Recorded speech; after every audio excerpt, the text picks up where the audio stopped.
Hi అండి, సంపూర్ణ లాస్కి స్వాగతం. మా అన్నయ్య కూతురు పెళ్ళికి వెళ్ళామని చెప్పాను కదండి. వెళ్ళేటప్పుడు కొంచెం లగేజ్ తక్కువగా ఉందండి, వచ్చేటప్పుడు కాస్త లగేజ్ ఎక్కువైందండి. అది ఏంటో ఎక్కువ చూసేసేయండి. Number 1, number 2, number 3, number 4. మా అబ్బాయికి ప్యాంట్ షర్ట్ పీస్ పెట్టారండి, కానీ ఈ కలర్ చాలా బాగా నచ్చింది అన్నాడండి మా అబ్బాయి. మా కోడలికి శారీ పెట్టారు, తనకి కలర్ లేదు, ప్లస్ వెయిట్లెస్ అయితే కట్టుకుంటాను అత్తమ్మ అని చెప్పి ఎప్పటి నుంచో నాతో అంటుంది. వాళ్ళు వెయిట్లెస్సే పెట్టారండి, కానీ ఈ కలర్ నచ్చి చాలా ఆనందపడిందండి మా కోడలు. ఈ శారీ కాటన్ శారీ అండి.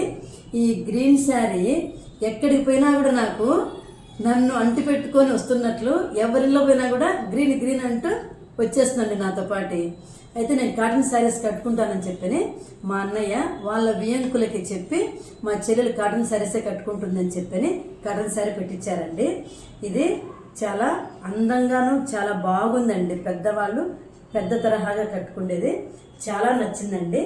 ఇది నేను జాకెట్ అవన్నీ కుట్టించుకొని తర్వాత మీకు వీడియోలో చూపిస్తానండి. ఈ శారీ ఇది ఇంకా స్మూత్గా ఉందండి. ఇది సంపూర్ణకి కలర్ బాగుంటుంది అని చెప్పని తీసుకున్నారటండి. తీసుకొని నాకు ఈ శారీ పెట్టారండి. అసలు ఎంత బాగుందోనండి, డిజైన్ కూడా నాకు చాలా నచ్చిందండి. ఇదిగోండి, ఈ కలర్ కూడా నిజంగానే నాకు ఎప్పుడు కూడా లేదు, మీరు వీడియోస్లలో కూడా చూసుంటారు. ఇదిగోండి ఇట్లా వచ్చిందండి ప్యాటర్ను, చాలా మెత్తగా ఉందండి. అసలు కట్టుకుంటే చాలా అందం అనిపిస్తుందండి.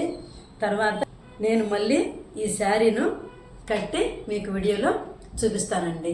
ఇదండి లగేజ్ వెయిట్గా వచ్చానని చెప్పాను కదా, ఇదండి వెయిట్. తర్వాత మళ్ళీ ఇంకా గిఫ్ట్లు అన్నీ ఇచ్చారు, ఇంకా అవన్నీ కూడా ఎందుకులే, ముందు శారీస్ ఒకటే చూపిద్దామని చెప్పని చూపిస్తున్నానండి. ఈ వీడియో కనుక నచ్చితే లైక్, షేర్, సబ్స్క్రైబ్.